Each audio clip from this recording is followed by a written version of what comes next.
Shalom. Apa kabar? Baik, luar biasa. Puji Tuhan. Semua sehat ya? Haleluya. Itu apa kita punya segala-galanya kalau nggak sehat ya? Oh, percuma. Ada sakit yang enak? Nggak ada. Nggak ada ya. Mau sakit apapun nggak ada yang enak. Termasuk sakit asmara juga nggak enak. Ya, lagi makan ingat kamu, lagi minum ingat kamu, lagi tidur ingat kamu, lagi duduk juga ingat kamu. Wah, itu juga nggak enak juga ya. Jadi nggak ada sakit yang enak. Jadi kalau kita hari ini ada dalam keadaan yang sehat, kita bisa bilang puji Tuhan. Haleluya. Hari ini saya akan bawakan firman Tuhan dengan judul berdoa minta tempat parkir. Apa judul khotbah hari ini, saudara? Berdoa minta tempat parkir. Sebagaimana biasa, saya selalu share di WA Group, ya, di Facebook, di berbagai grup rohani, flyer selalu saya kirim, ya. Dan jadi ada aja teman-teman yang membaca kemudian memberikan tanggapan. Nah, kali ini pun dengan judul berdoa minta tempat parkir, ada yang menanggapi, ya, mau ngajak diskusi lewat Facebook, tapi saya bilang lebih baik kita ketemu. Kalau di Facebook ngetik-ngetik nanti kurang panjang, jadi kurang jelas. Satu, kalau ngomong kan bisa panjang lebar, kali tinggi kali luas kan. Terus yang kedua, ya saya nggak mau di Facebook itu jadi seperti berdebat. Ya, satu punya pendapat gini, satu punya pendapat begitu, akhirnya jadi beda pendapatan. Bukan beda pendapat lagi, beda pendapatan. Ya. Nah, apa yang saya maksud dengan judul berdoa minta tempat parkir? Oke. Kita awali dulu dengan membaca satu ayat di Injil Lukas. Injil Lukas pasal 11 ayat 9. Lukas 11 ayat 9. Kita baca sama-sama. Udah ketemu? Lukas 11 ayat 9. 1, 2, 3. Oleh karena itu, aku berkata kepadamu, mintalah, maka akan diberikan kepadamu. Carilah, maka kamu akan mendapat. Ketoklah, maka pintu akan dibukakan bagimu. Ya, kita sudah baca. Tuhan Yesus berkata, mintalah. Apakah di sini Tuhan bilang minta ini, minta itu ada? Mintalah rumah, ada? Tidak. Mintalah mobil, ada? Tidak. Mintalah kecantikan, enggak. Mintalah kepintaran, enggak. Enggak ada. Yang ada adalah mintalah. Artinya Tuhan tidak menyebutkan secara spesifik. Kamu kalau minta harus minta yang ini ya. Jangan yang itu ya. Enggak ada. Hanya dikatakan mintalah. Artinya boleh apa saja. Apa saja boleh. Ya. Oke. Satu lagi. Kita baca Yohanes 15 ayat 7. Yohanes 15 ayat 7.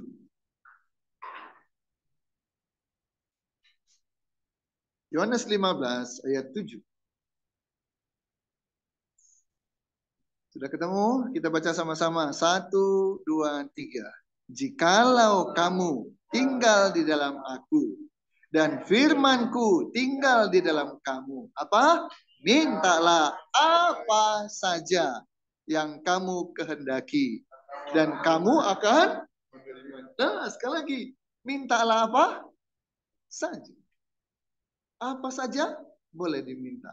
Asal jangan yang macam-macam. Asal jangan yang nggak benar-benar. Ya, apa yang salah? Jangan. Mintalah apa saja. Nah, karena itu saudara, ketika saya pergi ke suatu tempat, katakanlah mall, parkirnya kelihatannya padat, penuh. Tidak hanya di tempat parkir yang diisi mobil, bahkan di depan-depannya juga sudah diisi. Harusnya kan tidak boleh, ya, karena nanti kalau ini mau keluar kan susah. Nah, tapi karena penuh, di depannya pun diisi.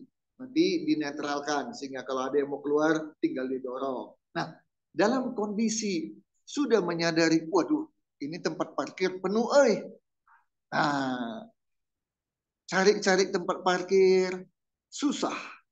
Udah keliling-keliling, nggak ada tempat yang kosong. Pada saat seperti itu, apa yang dilakukan? Pulang? Enggak dong. Tetap ngapain? Keliling aja. Ngapain? Cari tempat yang kosong. Sebagai orang Kristen, anak Tuhan, yang tahu Lukas 11 ayat 9, mintalah.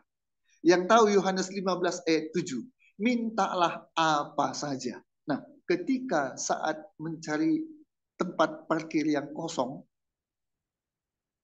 nggak ketemu-ketemu, belum ketemu-ketemu, boleh nggak kalau saya berdoa, Tuhan Yesus, tolong ya, saya butuh satu tempat parkir.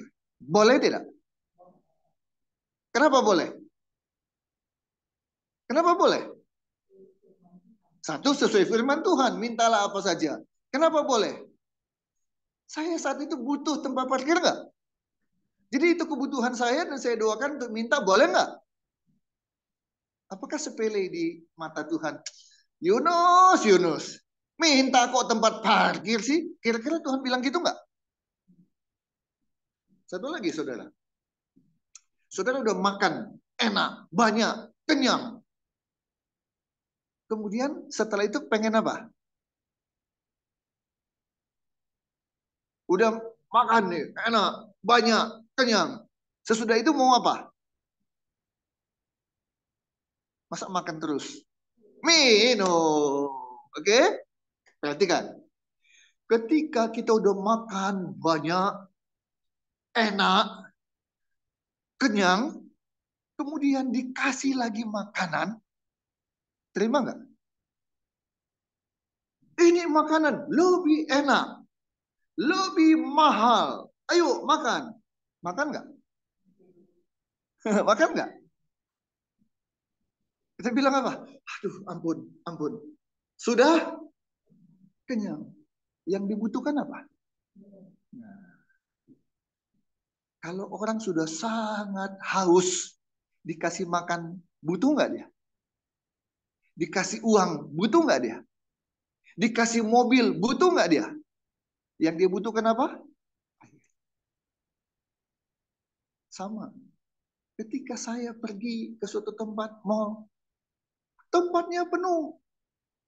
Dan saya butuh parkir. Boleh nggak saya berdoa kepada Tuhan? Tuhan Yesus, saya butuh tempat parkir. Satu aja. Boleh? Boleh. Itu yang saya lakukan bertahun-tahun, saudara. Saya jadikan judul khotbah hari ini. Bertahun-tahun. Bukan setahun, bukan sebulan, bukan seminggu, bukan sewaktu-waktu, tidak. Setiap kali saya pergi ke tempat manapun, ketika bawa mobil dan perlu tempat parkir, doa ini selalu saya naikkan. Apa itu? Tuhan, saya butuh tempat parkir. Dan apa yang terjadi, saudara? Kalau satu dua kali, itu namanya kebetulan. Tapi kalau terus-terus terjadi, itu bukan kebetulan. Bukti. Sekarang tahun ini Yosua sudah umur 30 berapa? 1. Masih ingat nggak, Yos? Sejak umur berapa? Untuk menunjukkan sudah berapa lama, saudara. Kalau mau cari tempat parkir, spesialisasi berdoa untuk tempat parkir itu Yosua. Yos, doa untuk tempat parkir. Maka di belakang dia doa. Ngapain? Untuk tempat parkir. Udah berapa lama? Jadi sejak lama sampai hari ini, setiap saya mau cari tempat parkir, bahkan sebelum masuk, saya udah doa. Tuhan, saya butuh satu tempat parkir. Sepele kan? Hal yang, apa sih?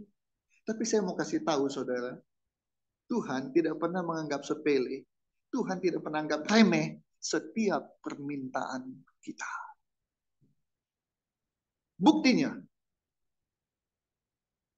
jalan, ada aja tempat yang kosong.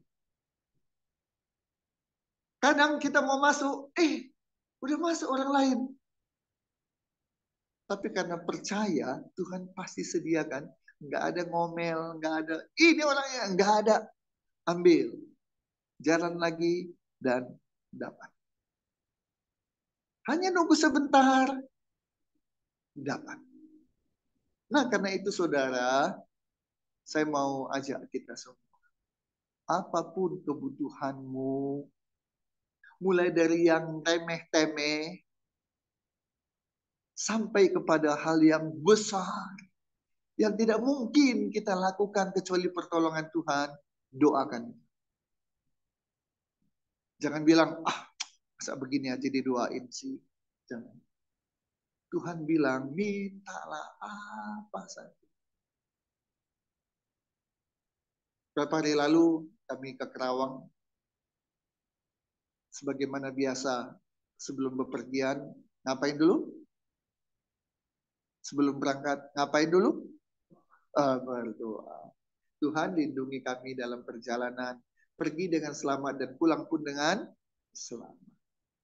Nah, di jalan tol, saudara, ada 3 jalur. Jalur lambat, jalur tengah, jalur cepat. Saya mendahului, jadi ambil jalur cepat. Setelah saya di jalur cepat, saya mau pindah ke jalur tengah. Ya, yang tidak terlalu cepat. Sementara dari jalur lambat, nah perhatikan, ini jalur lambat, jalur tengah, jalur cepat. Saya mendahului sebuah mobil, maka saya ambil jalur kanan. Setelah saya lalui dia, saya pindah ke kiri, ke tengah. Pada saat saya mau pindah ke tengah, tiba-tiba ada mobil dengan kecepatan tinggi datang dari sebelah kiri, jalur lambat. Ngapain dia? Tiba-tiba dia motong. Bukan cuma mau masuk ke tengah, tapi mau masuk ke jalur cepat. Jadi dia 2 jalur dia potong. Saya datang dari kanan mau ke kiri. Tiba-tiba dia datang. Hampir terjadi tabrak. Istri saya udah teriak, kaget, dan sekaligus takut. Puji Tuhan, saya sempat menginjak rem sehingga tidak terjadi tabrakan. Apapun yang terjadi dalam hidup kita, saudara, berdoa. Berdoa. Tuhan, saya minta pertolongan-Mu, keselamatan di jalan. Tuhan, saya minta ini, minta itu. Dari hal yang paling kecil sampai paling besar. Tuhan bilang, minta. Ada doa-doa yang sederhana, saudara. Pernah dengar cerita tentang Acong? Nah, ini cerita ini beberapa waktu yang lalu sempat viral. Ya, ada seorang bernama Acong. Setiap kali sebelum pergi kerja, dia mampir ke gereja, nggak masuk. Di depannya pintu dia berdiri sebentar, itu pergi. Begitu tiap hari. Lewat ke gereja, berdiri di pintunya, berdiri sebentar, pergi. Orang perhatikan Acong, ngapain si Acong tiap hari berdiri di depan gereja? Sebentar, nggak masuk. Setelah itu berangkat. Akhirnya ada yang penasaran nanya, Cong, lu ngapain sih tiap hari berdiri di depan gereja? Saudara tahu apa jawaban Acong? Enggak. Oi berdiri di depan gereja hanya ngomong begini kok. Tuhan Yesus, ini oi acong. Itu aja. Pergi. Besoknya lagi lewat dari gereja berdiri di depan pintu ngelapor gitu kan. Tuhan Yesus, ini oi acong. Udah. Ada minta enggak? Enggak. Cuma lapor. Oh, ini oi acong. Sampai suatu ketika katanya acong sakit. Sakitnya agak parah. Dan apa yang terjadi? Tuhan Yesus datang dan bilang, acong, ini saya, Yesus.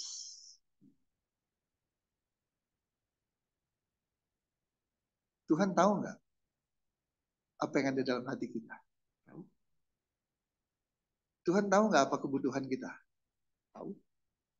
Tuhan peduli nggak apa kebutuhan kita? Peduli. Tapi kita tetap harus datang kepada Dia, minta dengan mulut kita.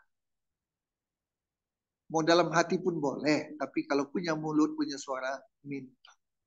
Ya, sederhana. Jadi ada satu lagi doa yang mungkin agak-agak masa sih, tapi dengarkan suara cerita saya begini. Ada di sini yang pernah operasi besar? Ada yang pernah operasi besar. Anak istri saya pernah operasi besar, ya. Setelah operasi besar, yang paling ditunggu-tunggu apa? Ayo. Ini udah selesai nih. Sudah sadar nih dari biasanya operasi besar itu di bius total. Selesai itu masuk ke ruang recovery. Boleh makan? Boleh minum?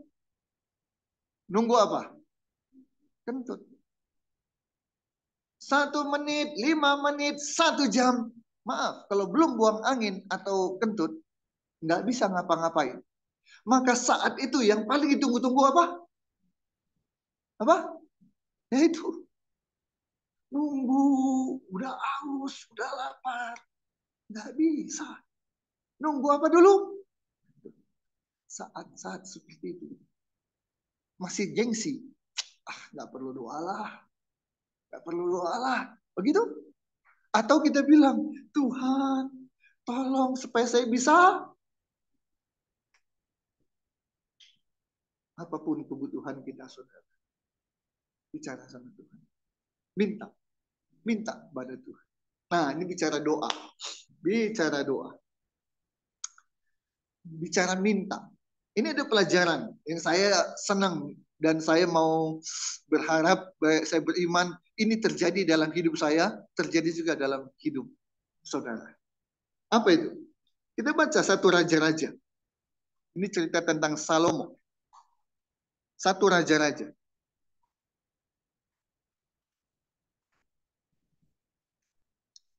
Pasal 3. Ya, satu raja-raja pasal 3. Kita baca ada beberapa ayat. Kita baca satu raja-raja pasal 3. 5 dulu. Ya. Satu raja-raja pasal 3 ayat 5 dulu. Yuk kita baca sama-sama. 1, 2, 3. Di Gibeon itu, Tuhan menampakkan diri kepada Salomo dalam mimpi pada waktu malam. Berfirmanlah Allah, mintalah apa yang hendak kuberikan kepadamu. Ya, Tuhan bilang kepada Salomo, Salomo, minta apa yang akan ingin kuberikan kepadamu. Minta apa yang kau inginkan aku berikan kepadamu. Itu ayat 5. Kita baca ayat 9. Ayat 9. 1, 2, 3. Maka berikanlah kepada hambamu ini hati yang faham menimbang perkara untuk menghakimi umatmu dengan dapat membedakan antara yang baik dan yang jahat. Sebab siapakah yang sanggup menghakimi umatmu yang sangat besar ini? Ketika ditanya oleh Tuhan, Salomo, mau minta apa ini untuk kuberikan kepadamu? Maka Salomo menjawab, berikan aku hikmat untuk mengetahui mana yang benar, mana yang salah, untuk memberi putusan yang baik dan putusan yang tidak baik. Itu permintaan Salomo. Dia tidak minta kaya, dia tidak minta terkenal, dia tidak minta panjang umur, tapi dia minta hikmat dari Tuhan. Ayat 9 ya. Ayat 12, kita lompat ke ayat 12. Sama-sama kita baca. Maka sesungguhnya aku melakukan sesuai dengan permintaanmu itu. Apa permintaannya? Hikmat, ya kan? Oke, lanjut. Sesungguhnya aku memberikan kepadamu hati yang penuh hikmat dan pengertian, sehingga sebelum engkau tidak ada seorang pun seperti engkau, dan sesudah engkau tak akan bangkit seorang pun seperti engkau. Nah, ini dia, saudara. Ini dia yang saya inginkan terjadi pada diri saya, terjadi juga pada diri saudara. Apa itu? Ayat 13. Sama-sama kita baca. 1, 2, 3. Dan juga apa yang tidak kau minta, aku berikan kepadamu, baik kekayaan maupun kemuliaan, sehingga sepanjang umurmu takkan ada orang pun seperti engkau di antara raja-raja. Ayat 14. Dan jika engkau hidup menurut jalan yang kutunjukkan dan tetap mengikuti segala ketetapan dan perintahku, sama seperti ayahmu Daud, maka aku akan memperpanjang umurmu. Tuhan bilang kepada Salomo, Tuhan juga bilang kepada kita hari ini, mintalah. Suatu kesempatan yang Tuhan berikan kepada kita. Sayang sekali, saudara, kalau kita nggak menggunakan kesempatan. Jangan punya pemikiran begini, minta mah jangan yang kecil-kecil, yang besar aja. Atau kebalikan, minta mah jangan yang besar-besar, yang sedang-sedang saja. Jangan pernah punya ada pemikiran gitu. Mau minta, minta apa saja kata Tuhan. Mulai dari yang kecil, minta. Sampai hal yang besar, minta. Suatu ketika di tahun 70-an ya, tahun 70-an, 78 atau ya 79, saat itu kami sedang cari dana di sekolah. Saya ketua OSIS. Kemudian ada teman yang pintar melukis. Jadi bikin lukisan nanti dijual. Dananya kita pakai untuk kegiatan ulang tahun. Ulang tahun OSIS. Nah, saat-saat dia melukis, ternyata cat warna putih habis. Nah, putih ini paling banyak kepake, saudara. Waktu hijau mau dimudahin, kasih putih supaya hijaunya lebih mudah. Merahnya mau dibikin agak mudah dikit, kasih putih. Birunya terlalu tua, dikasih putih lebih mudah. Jadi pokoknya putih banyak dipakai dan akhirnya cepat habis. Dan ketika putih habis, dia nggak bisa melanjutkan melukis. Hari Minggu saya pergi ke gereja ibadah.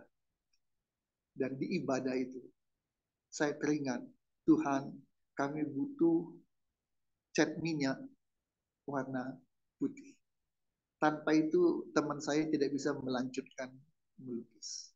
Di gereja saya berdoa, Tuhan, kami butuh cat minyak warna putih. Selesai ibadah, saya pulang ke rumah. Rumah teman saya itu dekat dengan rumah saya, hanya berbeda paling 100 meter. Setelah saya ini selesai itu, saya datang ke rumahnya. Betapa kagetnya saya ketika teman saya bilang, Nus, tadi ada teman kita datang bawa satu tube cat minyak yang besar warna putih. Saya bilang, jam berapa dia datang? Jam segini. Itulah saat saya sedang berdoa di gereja. Minta, saudara, apa saja. Asal yang baik, asal yang benar, nggak ngaco-ngaco. Minta, minta. Tahun 2024 ini, saudara. Ya, Saya mau belajar seperti yang dialami oleh Salomo. Dia hanya minta hikmat, nggak minta yang lain-lain. Kekayaan enggak, terkenal enggak, umur panjang enggak. Hanya minta Tuhan supaya aku bisa memberikan keputusan yang benar untuk bangsa Israel. Dia mikirkan kepentingan orang lain, tidak mikirkan kepentingan diri sendiri. Maka apa yang terjadi Tuhan bilang, karena engkau tidak minta yang lain-lain, hanya minta hikmat, maka hikmat aku berikan, tapi yang lain-lain pun aku tetap berikan. Diberikan kekayaan, diberikan panjang umur. Saya tahun 2024, awal tahun, saya bilang, Tuhan, 61 tahun saya nggak pernah minta. Karena nggak ada lah kepikiran, nggak ada cita-cita, nggak ada keinginan jadi orang kaya. Nggak. Udah hidup secukupnya aja, udah itu hidup saya. Nggak mikir punya villa, punya pesawat terbang, punya Ferrari, Lamborghini. Nggak pernah kepikiran. Oh, punya helikopter. Nggak lah. Parkir di mana gitu. Susah. Ya, punya yacht, kapal pesiar, mau parkir di mana, repot. Enggak. Saya nggak pernah punya keinginan seperti itu. 61 tahun. Tapi tahun 2024, nanti bulan Juni saya 62. Saya bilang, Tuhan, saya di tahun 2024 memasuki usia 62. Saya minta Tuhan, apa yang saya minta? Kekayaan. Luar biasa. 61 tahun, nggak pernah pikir, nggak pernah minta, nggak pernah tertarik pada kekayaan. Tapi tahun 61 menjelang 62, dengan sadar, mulut ini bilang kepada Tuhan, Tuhan, aku minta kekayaan. Itu koma, belum titik. Aku minta kekayaan supaya kekayaan itu aku bisa pakai untuk, ada yang ingat? Ini berapa kali saya udah khotbah. Untuk apa kekayaan itu? Pelayanan. Nah, itu. Saya minta Tuhan kekayaan bukan untuk foya-foya, bukan untuk kenikmatan duniawi. Enggak. Tuhan, saya minta kekayaan untuk pelayanan. Karena pelayanan butuh dana nggak? Butuh. Itu yang saya minta. Setelah baca ini, saya minta kaya untuk pelayanan. Tidak untuk diri saya sendiri. Tapi Salomo minta hikmat, dikasih lebih. Dikasih bonus. Suganwe. Saya minta kekayaan untuk pelayanan. Tuhan bilang, Yunus, engkau minta kekayaan untuk pelayanan. Bukan untuk dirimu. Tenang. Aku juga akan berikan untuk dirimu. Amin. Haleluya. Boleh nggak punya pemikiran seperti itu? Boleh. Udah ada contoh. Udah ada contoh. Jadi mari kita belajar. Pertama-tama waktu minta, bukan kepentingan diri sendiri. Yang pertama-tama kita kembalikan untuk hormat kemuliaan nama Tuhan. Maka prinsip istri saya, kalau beli mobil, salah satu di antaranya harus mobil yang 3 baris. Tujuannya apa? Supaya bisa dipakai pelayanan. Bisa bawa orang lebih banyak. Jadi punya mobil aja mikir. Harus bisa dipakai untuk pelayanan. Punya ruko harus bisa dipakai untuk ibadah. Punya rumah, pikir ada 1 kamar. Untuk apa? Halo? 1 ruangan itu namanya ya. Untuk bisa persekutuan. Tapi yang saya bilang, 1 kamar untuk doa lagi. Oke ya. 1 ruangan untuk persekutuan. 1 ruangan untuk doa.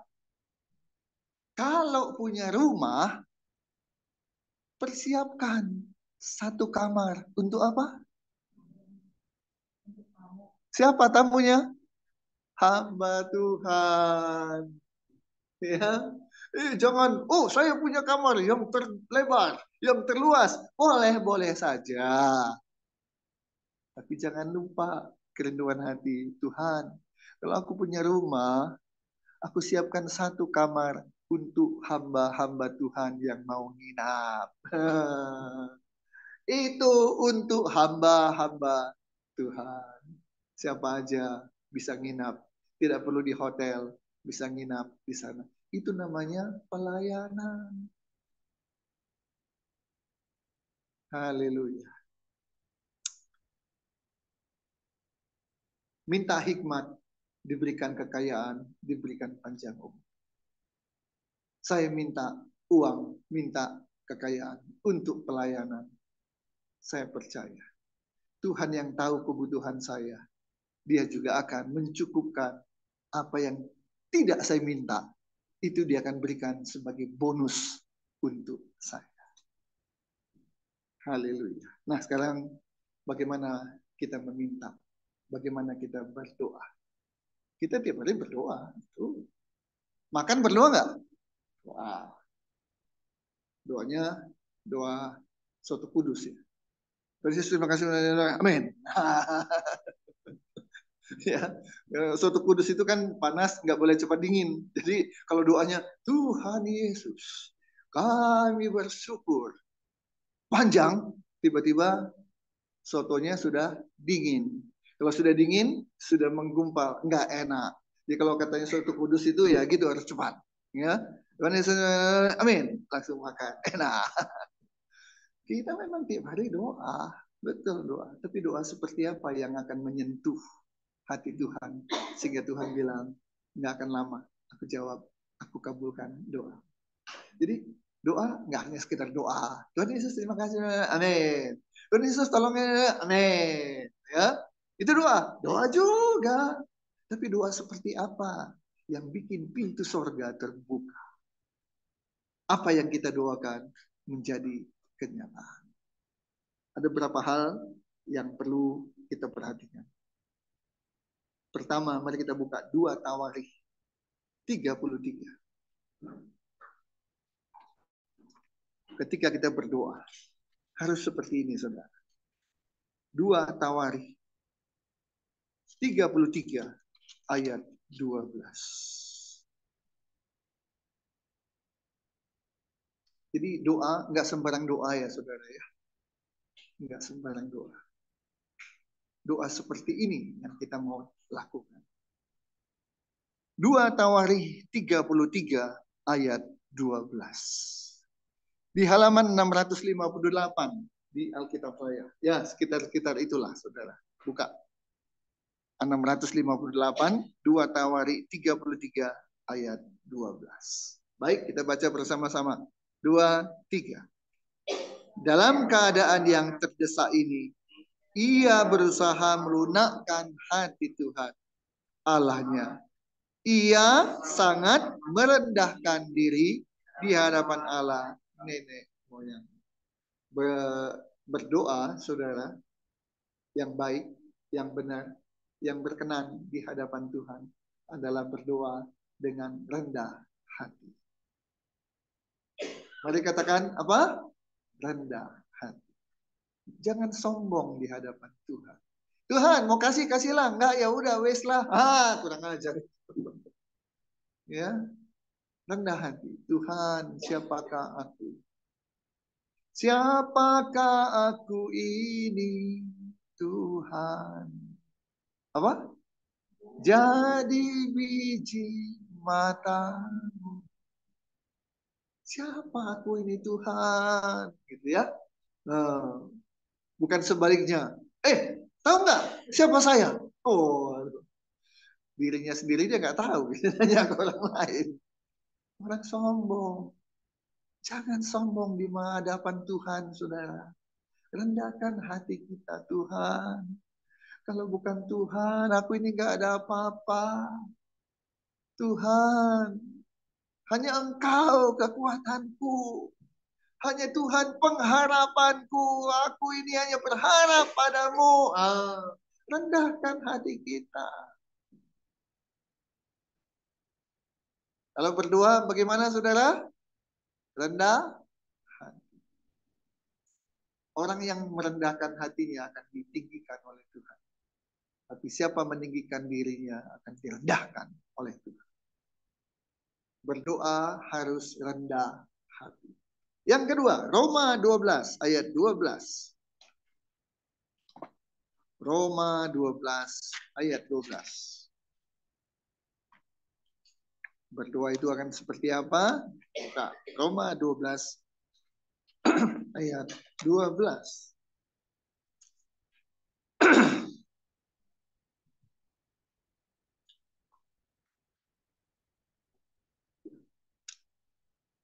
Roma 12 ayat 12. Kita baca bersama-sama. 2, 3. Bersukacitalah dalam pengharapan, sabarlah dalam kesesakan, dan bertekunlah dalam doa. Yang kedua, kalau kita berdoa, saudara, harus tekun. Apa artinya tekun? Menekuni, ditekuni, terus menerus. Itu tekun. Ada bahasa Sunda yang mungkin cocok ya, tepat ya untuk menjelaskan kata tekun. Apa bahasa itu? Tekun. Leken. Ya. Terus, jadi apa? Tekun ya. Dia leken. Terus menerus. Nggak pernah berhenti. Tekunnya terus. Kalau udah ngerjain dia, ngerjain terus. Nggak sebentar sana, sebentar ke sini, sebentar ke situ. Nggak. Tekun, terus menerus, terus menerus. Doa pun begitu, saudara. Jangan begitu doa, apalagi doanya suatu kudus. Amin, udah selesai. Dan kemudian, kamu ngapain? Nunggu. Doanya 3 detik, tapi maunya nunggu, nunggu. Berdoa itu harus tekun. Tidak berkeputusan. Terus, terus, dan terus. Terus, terus. Hari ini belum Tuhan jawab, besok doa. Besok Tuhan belum jawab, lusa berdoa. Lusa Tuhan belum jawab, terus. Tiada hari tanpa berhenti berdoa. Japit punya satu kerinduan kan? Tiap hari jangan cuma diingat. Ya, jangan cuma tiap hari diingat. Bukan. Tapi tiap hari didoakan. Tekun. Terus, terus, dan terus. Berdoa dengan apa? Rendah hati.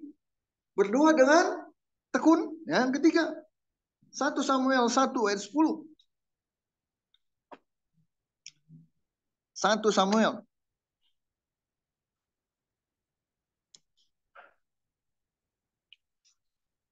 Pasal 1 ayat 10.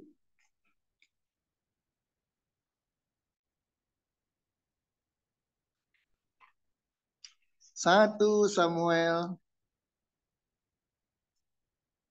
pasal 1 ayat 10.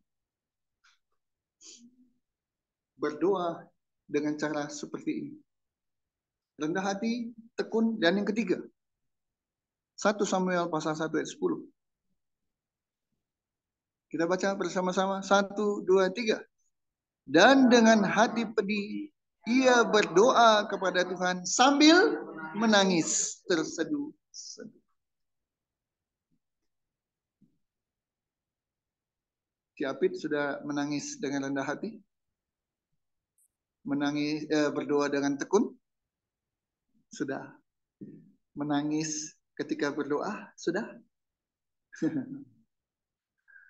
Kenapa harus menangis, saudara? Kenapa harus menangis? Pertama, beratnya beban doa kita. Beratnya masalah yang kita hadapi. Yang ketiga, belum dijawab oleh Tuhan. Sehingga Tuhan, dari yang biasa-biasa sampai Akhirnya keluar air mata. Menangis di kaki Tuhan. Yang ketiga, berdoa sambil menangis. Dan Tuhan tampung air mata kita. Dia bilang, aku akan berikan sesuai dengan doa. Yang keempat, Mazmur 18 ayat 7. Ayat terakhir. Mazmur 18 ayat yang ke-7.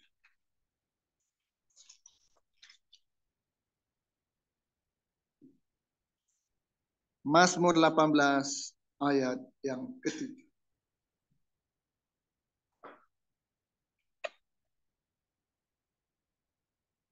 Ketemu? Mazmur 18 ayat 7.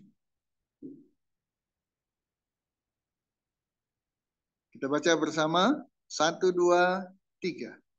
Ketika aku dalam kesesakan, aku berseru kepada Tuhan, kepada Allahku, aku berteriak minta tolong.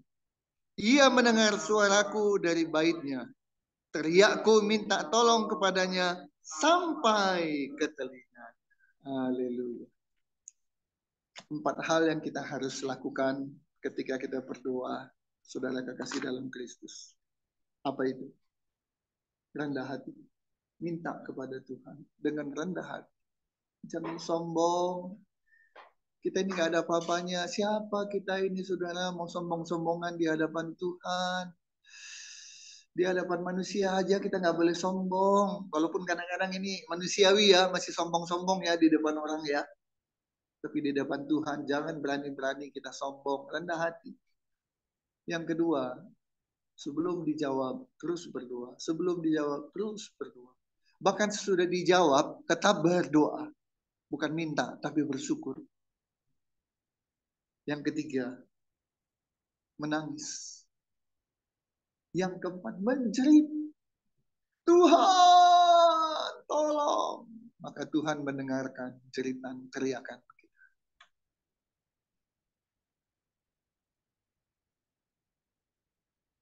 Ini sudah selesai Lebaran. Besok sudah mulai kerja normal. Saya bikin podcast. Sampai hari ini menunggu narasumber, tamu-tamu. Saya sudah doa puasa. Sebelumnya bikin saya galau. Ini bagaimana Tuhan? Ini udah. Tapi tamunya belum ada. Gimana ini? Kok nggak ada yang respon Tuhan? Tapi setelah saya puasa, hati saya tenang. Tapi Tuhan ingatkan, Yunus, nggak hanya doa, nggak hanya puasa, tapi 4 hal ini. Saya lakukan lagi, saudara. Saya lakukan lagi. Tahun 2024, bagi kita jemaat CMC Cabai Rawit, kita canangkan tahun ini adalah tahun semakin intim dengan Tuhan. Semakin intim dengan Tuhan. Maka hari ke hari kita lalui selalu dekat dengan Tuhan. Sejak tahun 2024, setiap hari sebelumnya saya baca firman Tuhan pagi, baca firman Tuhan malam. Itu selalu bertahun-tahun. Tapi sejak 2024, jumlah pasal, jumlah ayat yang saya baca bertambah banyak. Karena saya mau lebih dekat pada Tuhan. Baca firman-Nya, baca firman-Nya, baca firman-Nya.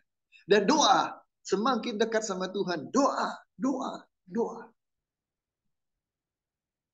Podcast mau dibuat untuk kemuliaan nama Tuhan. Saya percaya. Dengan rendah hati saya minta kepada Tuhan. Dengan tekun saya berdoa. Dengan menangis saya berdoa dan menjerit mohon pertolongan Tuhan. Di dalam nama Tuhan Yesus, podcast pasti sukses dan lancar. Berbagi kisah dan kasih. Berjalan sesuai dengan keinginan, kehendak, rencana Tuhan. Bukan dengan kuat, bukan dengan gagah. Tapi karena Tuhan bersama denganku. Dan aku mau lakukan apa yang menjadi bagianku. Minta, kata Tuhan. Aku minta. Tuhan. Kekayaan untuk pelayanan, aku minta. Keberhasilan, kelancaran untuk podcast berbagi kisah dan kasih, aku minta. Ada pengorbanan. Rendah hati. tekun, menangis, menjerit kepada Tuhan. Saudara pasti juga punya kebutuhan. Nggak mungkin nggak punya, toh. Setiap orang di antara kita ini pasti punya kebutuhan. Dari yang kecil, seperti di tempat parkir. Setiap kali itu saya doa, Tuhan, saya butuh tempat parkir. Selalu dapat. Selalu dapat. Apapun kebutuhanmu, saudara, minta pada Tuhan. Yakinlah bahwa Dia akan berikan, Dia akan jawab, Dia akan kabulkan. Amin.